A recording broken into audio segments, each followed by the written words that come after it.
Hello, and welcome to Toon Travel, the show where we travel through time and talk about classic cartoons. I'm Paul Siebert, your squirrely host and captain of the TOON, that's Temporal Observation and Orbital Navigation Machine. My co-host Faith is away on spring break, but we have two special guests from the Dead Podcaster Society family of podcasts. Please give a warm welcome to Nalon and Zella from Lizards, Inc., the show where two lizard people try to understand humanity and talk about conspiracy theories in a world of escalating danger. How's it going, guys? Nalon, how did we get here? I wonder that too. I think we made a wrong turn. I just wanted to go to the kitchen. I didn't know Swindy had these types of guys in his little basement. You know, I was just kind of chilling in my bed, and we're here. Well, you know what? I'm sorry, I got hungry, man. You know, this is honestly a lot better than what we've been through recently. So what do you guys do exactly here? Why is there a giant squirrel? Well, I got exposed to temporal radiation, but typically what we do is I have a time machine that can go anywhere, time and space. If that anywhere is on a Saturday morning or weekday afternoon immediately following school. So it's really only good for watching old cartoons. That's oddly specific. Yeah, I'm surprised he has anyone as competent as you around here. It's specific, but I couldn't afford the deluxe model time machine, not in this economy. And once again, we're not blaming you. We're just surprised Swindy actually has like people who know what they're doing. Wait. Swindy's whole gimmick is that he needed us to prove it, but he has a time traveling squirrel. The dude is clearly not mentally well. I wouldn't question it. All right. Now, I do believe this is the first time two lizard people shared a studio with a giant squirrel. Are you guys familiar with the scaly community of humans who roleplay as reptiles? It's a subset of the larger furry community. I'd say, really? No. Okay. Oh. I mainly focus on propaganda. That's true. Yeah, we do mainly focus on propaganda, so we're more familiar with the humans. Not so much our ancestors, unfortunately. Yeah. Oh, I see. As subterranean lizard folk, I understand you're discouraged from enjoying human culture, but do you guys have any favorite cartoons? We got the Ninja Tortoises. Yeah. What else was there? There's Mott and Jerry. Oh, yeah. Yeah, Teenage Mutant Ninja Turtles, very important for reptile recognition, and I mean... What's Teenage Mutant Ninja Turtles? Oh, there's we had Ninja Tortoises. Oh, I thought that was the same thing. Sort of like how in the UK it was called Hero Turtles because they thought children would take up the deadly art of ninjutsu. It's not ringing a bell. Sorry. Yeah, that's a little specious, man. Sorry, my mistake. Yeah. Well, the 1980s were particularly fraught with villainous depictions of reptiles on shows like Thundercats, Kissy Fur, The Wuzzles, and even The Get Along Gang, which was a show about how we're supposed to get along. Why do you think that was? I feel like lizards just in general are pretty scary. Like, you remember those two guys that beat us down that one time? Oh, no, I was in a coma for a day. You're right. You were unconscious for half that fight. I don't remember anything. I got turned into a giant living volleyball by like some like big lizard guy that just Hulk. Now that you mention it, I vaguely remember that same lizard. Zella, you killed a guy. Oh yeah, that fuck. Oh my, you guys have a lot of drama going on. I just thought you sat around the conspiracy factory and talked We used to. God, I wish that I long for those days. All right. Well, going back to animation, do you guys believe Wally Gator was good reptile representation or just clumsy tokenism on the part of Hanna-Barbera? I've never heard of that. Never heard of Wally Gator. Oh, no. He was one of Yogi Bear's fans. I think he was on the Huckleberry Hound show. Huckleberry, huh? Oh, all right. Well, for today's episode, we've gone back in time to 1993. G-Funk and grunge rock have changed the way we listen to music. There's a four-way battle for late-night talk show supremacy. And thanks to Jurassic Park, dinosaur interest is an all-time high. We went back and watched Cadillacs and Dinosaurs.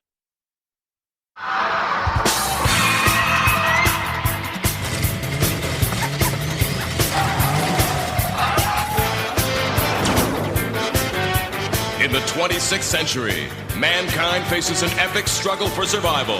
The forces of nature have spun wildly out of control.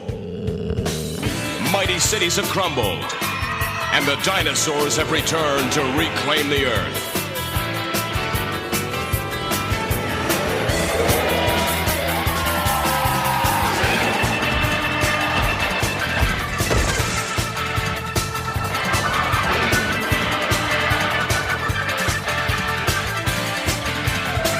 In this savage land, one man stands alone, Jack Tenreck, defending humanity in a world gone mad.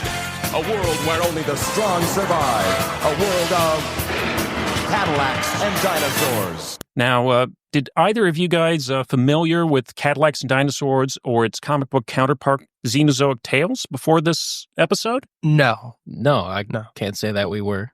All right. Well, our story starts in 1986 with a one-shot comic by Mark Schultz called Xenozoic, which was printed in a comic book called Death Rattle. And a year later, a company called Kitchen Sink Press, named for its founder Dennis Kitchen, launched an ongoing Xenozoic Tales series. And this comic was lushly illustrated, but it had a highly irregular release schedule, resulting in only 14 issues being released between 1987 and 1996. The final issue would end up sort of on a cliffhanger, as the final storyline would be unresolved. From 1990 to 1991, Marvel Comics reprinted the first 6 issues of Xenozoic Tales in color as part of their epic line of creator-owned comics, and Schultz was given the approval by General Motors to use a much more marketable name, Cadillacs and Dinosaurs. Now, the late 1980s and early 90s would see a boom in independent comic, largely because of the success of TMNT, Ninja Turtles, or Ninja Tortoises, as you guys know, underground. And this would result in Hollywood looking at another of independent comics that could be turned into TV shows and movies, such as The Tick and the Mask film starring Jim Carrey. And an interesting thing is, in 1990, Kitchen Sink Press launched a line of Cadillacs and Dinosaurs candy bars to promote the comic. The wraps featured brand new art by Mark Schultz. Schultz also, he's, there's not that much Cadillacs and Dinosaurs, but he's done other stuff. He also illustrated some Conan comics, and he currently draws the Prince Valiant comic strip in newspapers. In 1994, Topps Comics, which is the same Topps as the trading card company, got the rights to publish a new Cadillacs and Dinosaurs series. Only 9 issues were published, and it featured new stories that were not written or illustrated by Schultz, but were written by Roy Thomas, the co-creator of Ghost Rider and the writer of Marvel Comics' Conan the Barbarian series. Schultz would win a total of 4 Harvey Awards and 3 Eisners for the series, and there was also a tabletop role-playing game, which brings us to the show, Cadillacs and Dinosaurs. There were 13 episodes animated on CBS from 1993 to 1994, and the pilot episode, Rogue, was written by Stephen E. D'Souza, the writer of 48 Hours and The Running Man. He also wrote Die Hard, so a big-time Hollywood talent was on the show, and he was also the producer, and the series was produced by Nelvana. Now, this is interesting because Nelvana was primarily known for doing comedy series like Beetlejuice and educational cartoons like The Magic School Bus. This is a very rare example of a action-adventure show from them. There was an arcade beat-em-up game from Capcom that's now considered a classic of the genre, and there was an unrelated Cadillacs and Dinosaurs game that was released on the Sega CD. And this TV show was produced in part to capitalize on the wave of dinosaur popularity that was kicked off by Jurassic Park. The series ran for only 1 season, and Schultz blamed CBS for the lack of promotion. However, its 8:30 a.m. time slot meant it would frequently be preempted for sporting events on the West Coast, and it was also in direct competition with a brand new series called Mighty Morphin Power Rangers.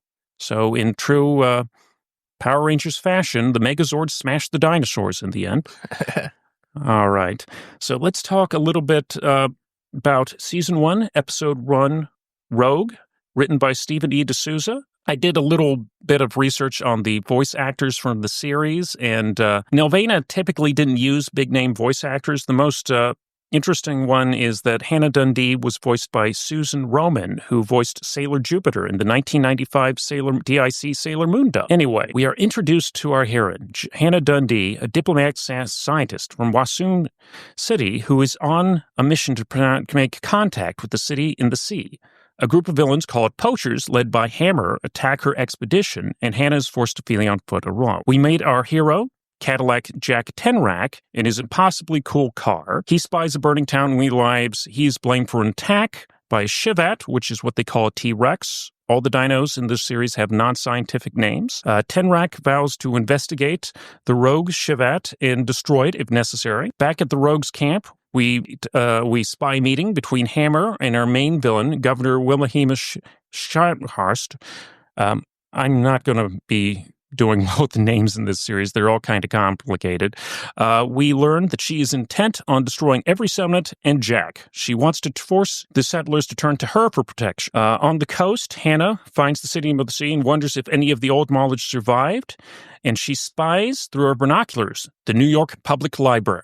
Yeah, she was in New York all along. She gets scared by a tiny raptor, only for it to be revealed that the Shivat is nearby with a tiny box on his back. Hannah mistakes Jack for a poacher and shoots out the tires on Jack's Cadillac. Jack has a vision of a lizard person called a Griff who tells him to trust the machine of life and there's another way to stop the Shivat. And how do you guys feel that we finally get a positive representation of a lizard person on television? That guy was pretty cool. He was pretty cool. You have no idea, the things that people think about us. I mean, typically we don't even care since, humans are bad after all, and we're trying to We're rid just trying to get rid of them. Yeah. Like, I'm not gonna lie. Like, it was nice having a lizard person appear that wasn't like some secret racist connected to anything racist. Or a brainless dinosaur. Yeah. Even the dinosaurs, I feel like were handled pretty well. I'm interested in the lore about how they were brought back and how everything collapsed, but I'm sure if I watched more episodes, all right, I'd learn more. So Jack wakes up and Hannah confronts him and believes that he's a poacher, and he has to explain that he is not a poacher, he's a mechanic, and there is friction because she doesn't fully trust Jack, and Jack hates both politicians and scientists. Hannah turns on the radio and discovers that Scharnhorst is broadcasting anti-mechanic propaganda, and she's going on about how these woke mechanics and their DEI policies are letting the dinosaurs take our jobs. This enrages Jack to the point where he smashes his radio, and I just find it interesting in this post-apocalyptic world where the dinosaurs have come back. AM radio has not changed one bit. Yeah, I can't believe they figured out how to get, broadcast waves. It's kind of like the show Dr. Stone. Yeah. Yeah, and just how it's like future world that's kind of reset to zero with people who just have knowledge of the original world and just sort of resetting it. I still need to talk to you about how in God's green earth you still manage to get human media onto our devices. Shush. So Jack takes Hannah to his garage, which is a fortress full of very cool cars, because you can't have a show called Cadillacs and Dinosaurs without some Cadillacs. And we meet Jack's best friend Mustafa and his pet Allosaurus, Hermes.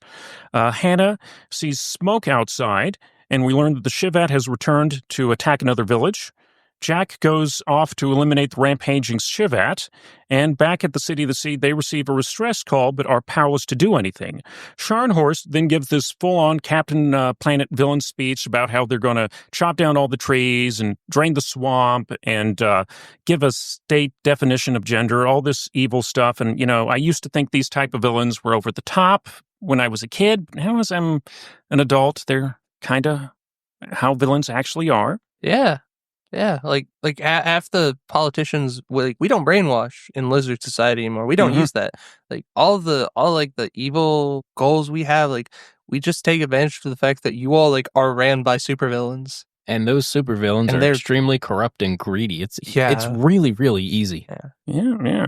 So the Griff reappears and tells Jack not to destroy the dinosaur, and that according to the machine of life, an old blood can't destroy a life. Jack is about to go back on his philosophy and is about to take down the Chevette with a lethal dose of tranquilizer because this is a kid's show and we can't show guns. He sees the box on the back of the dinosaur. He climbs onto it, rips it off. It turns out to be a radio receiver. And once he destroys it, the Chevette stops at rampage and walks away. Hannah speculates that whoever was broadcasting the radio waves to the receivers nearby, and they find Hammer and his goons. Jack confronts Hammer, who is looking for his henchmen, and this was probably the most badass bit of the show. Jack says they messed with the machinery of life, and I guess they got caught in the gears. And we have a big fist fight where no one actually manages to land a punch. Hannah hits a flying hippocac. Mustafa does a big pro wrestling back body drop, and Jack literally kicks Hammer's ass. Hammer, however, throws a grenade at Jack. When Jack jucks the attack, he is left vulnerable. Hammer is about to finish Jack off, but Jack explains that the Chevette has his scent, which scares Hammer away. And this leads to the resolution where at the City of the Sea, Jack confronts Shamhorst with the receiver and says that he has evidence of a wrongdoing, but she just smashes it with her bare hand, showing that she is a physical threat as well to a political threat. Yeah, I don't know why he just... It's the fact that not only did he show her that he had proof of her doing wrong, he actively and I get it, kids show, you gotta give a reason for him not to take down the big bad in one episode. But it's the fact that he actively handed it to her. Yeah, and because of that, I will always think that humans are not the brightest. Humans really are stupid, man. Like, I wouldn't hand it to her. I wouldn't need to. But I mean, at the same time, I could always appreciate a good propaganda spreading. Yeah. Yeah, I mean, you can't be perfect in all of your stats. I kind of appreciate the hero of the show is kind of a dummy. But what did you guys think of Cadillacs and Dinosaurs? That was great. I loved it. It was a great representation of our ancestors. They made our ancestors look like badasses. It was amazing. I loved it. Although on the human side, very stereotypical. But then again, I'm like, oh, well, this was made way back when. Mm. I was just confused by how buff everyone was. Mm. Like, I was like, what the, like, it was cool. But it was like, why is everyone so buff? Well, I liked the show, but, I kind of thought maybe this property could have been better represented if it was aimed at a slightly older audience. Yeah. Like, I could imagine this being an MTV animation or maybe an Adult Swim show a decade later. If it was really, I feel like if it was really going all in on the we're for kids, there would have been a lot more goofy gizmos and gadgets attached to the Cadillac and whatnot. Yeah, that is one thing I definitely noticed is like a lot of the themes were very mature. Mm-hmm. Which, I think children's content needs. I do think there's an issue, especially with nowadays entertainment, where we think because we want to protect children's innocence, we don't want to confront them with mature themes and topics. And yes, there are some themes and topics that should not be talked about at all. But at the same time, I do think there's an issue with a lot of children's media nowadays where we dumb it, and it's not even dumbed down to just educational slop. I mean, like a show, look at most modern day cartoons.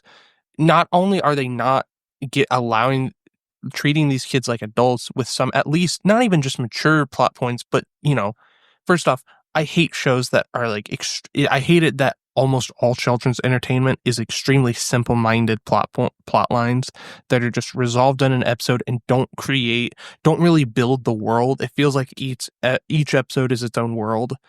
But I also hate how so many times, no matter how much of a lesson they try to build up, just because they're too busy throwing jokes at you every second, you don't really let any of the lessons sink in or actually matter for that part. Well, maybe whenever we aren't on the run anymore, Nalon, maybe you could go back down. We're going to make proper children's entertainment again. No, maybe you can have a word with the children's TV department down there at Lizards Inc. All right. So I had a blast having you guys on, but I have to make room for 2 more guests, so I'm going to have to drop you guys off. Anything else you'd like our viewers to know?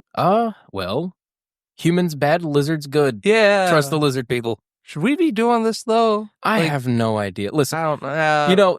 Thank you, Swindy won't Mr. figure Giant something out. Squirrel Man, for having us on, but we really got to get back. We got some important stuff to Wait, deal with. is the time travel process painful sending us back? Yeah, is it? We've had some body horror moments happen here and there. No, it's not too bad. It made Faith a little dizzy and it turned me into a giant squirrel. Oh. So it's 50-50. Okay, then Okay. send us off then. All right.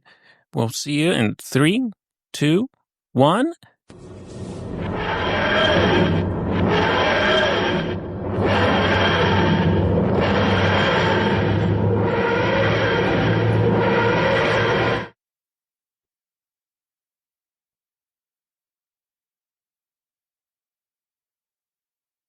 Whoa. All right. Well, we've just dropped off Nalon and Zella, and you're not going to believe this, but we have 2 more guests. Yes, it is Nolan and Alex, the creators of Lizards Inc. How are you guys doing? We're good. doing great. We're good. Had a little fun. Hi. All right. Why don't you introduce ourselves to the listeners who might be new to your show? So, my name is Alex. I'm the voice of Zella, as well as the editor of episode 9, and the co-writer. Over across from me is Nolan, the voice of Nalon. Nolan, you can introduce yourself Hi. if you'd like. I am Nolan Duncan. I am the lead writer of Lizards Inc. I edited. I remember I'm the one who edited the pilot in the first episode. And I'm the voice of Nalon. As you can tell, it is just our voices. It's just our voices. It's just our voices. We don't do a whole lot. Yeah. So, what inspired you guys to do a show about underground lizard folk and conspiracies? So I'll take that question because Lizards Inc. was actually my idea. It was. Alex just hopped in for the ride. It was. You told me about it, the idea, So and I'm what like, okay. happened is that I was sitting in my JMC 301 class last spring, and Dr. Christopher Swindell walks in, and me and him and Alex have a friendship built on just like harassing and bullying each other.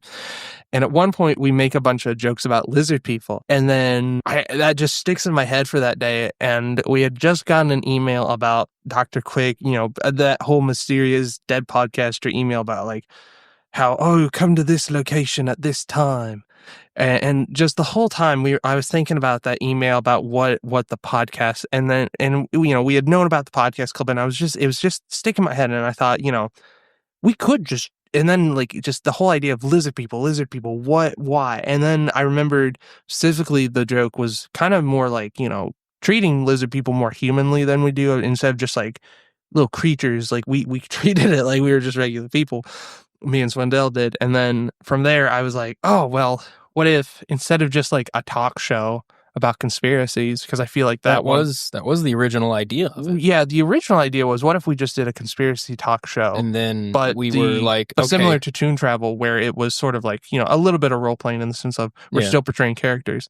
But then as we fleshed it out, we realized, people might take this too seriously, and we could get in a lot of trouble. Yeah, because the original idea is it wasn't just going to be a show about conspiracies. It was going to be, we were going to treat it very ironically. Like I said, we were going to do it like Toon Travel, where we were still in character throughout the whole thing, and we were going to treat these conspiracies like they were real. And then, as Alex pointed out, we were worried people were going to treat it like it's real, and conspiracies is one of those things where unless you are unless you are part of conspiracy communities that believe in this stuff, or you are talking about how you like them, or you're talking to people that hate conspiracies and talking about how they're bad, it's really difficult to create a good air around conspiracies without getting a lot of flack from one side of the argument. And we're not here to say conspiracies are good. We think conspiracies are bad. It's why we're making fun of them. But we were just worried a lot of people wouldn't take the humor. And so we decided to go the route of, even though we're a podcast club, we thought, well, especially since it's going to be one of the first podcasts we make for this club, what if we go big and go home, and instead of just a talk show, we did a radio drama style show? And that's where Lizards Inc. came in. I see. Over the course of the early episodes, you guys discussed propaganda, chemtrails, and hollow earth theory, among other conspiracy theories. Do you guys have a particular favorite conspiracy theory to discuss? Ooh. Lord, I gotta remember. God. What we talked about? Now, does this kind of relate to our favorite episode that we've done? Yeah. Yeah. So I don't really want to use episode 8 or 7 for that matter, because those don't really have Those are my favorites because those were like so high in drama that you got the best out of everybody. I'm trying to remember, did episode 7 have a conspiracy? Because not every episode has a conspiracy tied to it. We try to, but for example, episode 8, for example, the topic for today, as we have our narrator read, is just survival. And that's because it was just a fighting heavy episode. Nalon and Zella fighting for their lives. I think one of my favorites, and it's just because it's the most recent I can think of, is episode 9 that just came out last week. And that's just because we talked a lot about tinfoil hats and talked about how goofy they were. I think, I'm struggling to remember the early episodes, which is weird because it's only been a semester.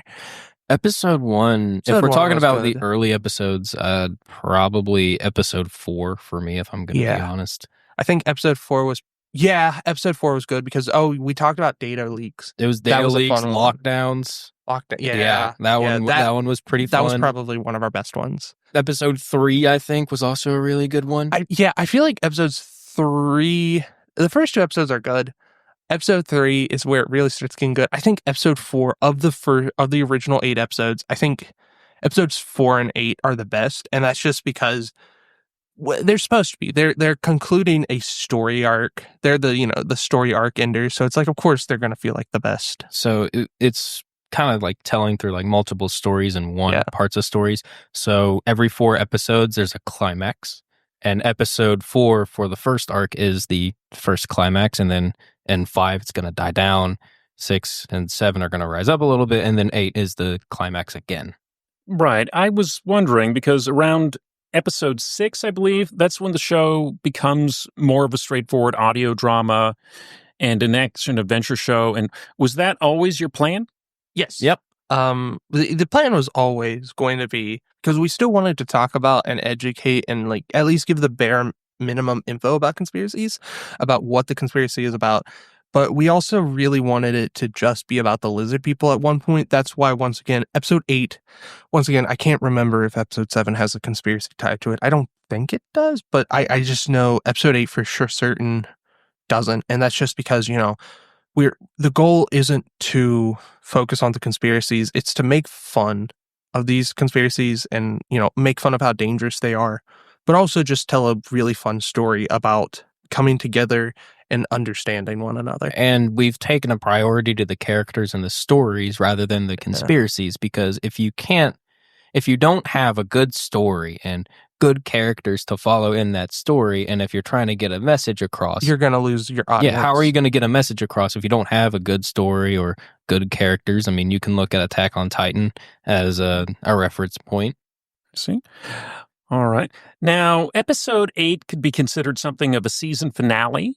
And without spoiling episode 9, which just dropped, what sort of adventures and conspiracy theories are awaiting our heroes? So right now, we have actually up to episode 11 recorded. We're going to, over the spring break, we're going to write the rest of this season out. But the plan is that, as of episode 9, Nalon and Zella are officially part of the human world. It's why earlier during the main Toon Travel segment, we were referencing Swendy Kristen. Yep. Because we're going to set, as long as it's okay with you, Paul, we are going to set this between episodes 10 and 11, and we're going to make sure to add in a reference to it in episode 12. But I don't really want to use a curse word here, so I'm just going to say, as long as it's not the F or any of the bad ones. I'm trying to find a good way to word this. So I guess you could say crap is going to hit the fan very quickly. Oh, yeah. You get one more, after episode 9, you get one more pleasant episode. And then we're sowing the seeds to set up the next big bad. Episode 12 is going to be probably our biggest. It's going to be our big... oh, God. The status quo. If the status quo was already changing in the sense of... If you thought 8 was big, just wait till 12. 12 is going to be fun. And then we're going to talk about JFK in episode 13. Oh, yeah. Oh. Have you guys thought about doing an episode on the Satanic Panic? Oh, that is a good one. I want to do an episode about cults and just culty behaviors. So we might include it in that. All right. Well, did your thoughts on Cadillacs and Dinosaurs differ from Nalon and Zella's? Oh, no. No. Part of the appeal of writing Lizards Inc. is it's actually, in my opinion, one thing I learned through a screenwriting course I took last semester. No, not the screenwriting course. It's actually, I'm taking a creative writing class where we have to read about how to, how does creative fiction work? And the way we're writing Lizards Inc. is actually going against one of the first pieces of advice of creative fiction, where it's like, don't base your characters off of your real life selves. But I think that actually helps sort of nail on and Zella's personalities, just at least getting the basic personalities down. And then just, of course, so like, for example, even though I like to say Nalon and Zella are carbon copies of us. I mean, dude, I don't know by if episode 3, we were already like diverging from. Yeah. The only thing. It's more like how they would act if we were put in this situation. Like, I've written Zella to be I wouldn't say a coward, but, just a much more like panicked, anxiety-ridden person, whereas Alex IRL is very calm, collected. I think of the two of our characters, mine is just the closest, and it's just because Nalon's a very dense, what would you call him, aloof person who doesn't really like pay attention. He's not very aware of everything, but honestly, we just came in and we thought, we liked the show. I think Nalon and Zella would have liked the show, and so we made sure that if we had more time, I would have made a joke of how like some of the lizards, some of the dinosaurs in there looked like Zella's Uncle Louie. Oh. He looks like your great Uncle Louie. All right. I think that's just about all the time we had. Thank you guys for coming along and going on this wild ride with me. Yeah, no problem. Thanks for having us. Yeah, it's been a fun time.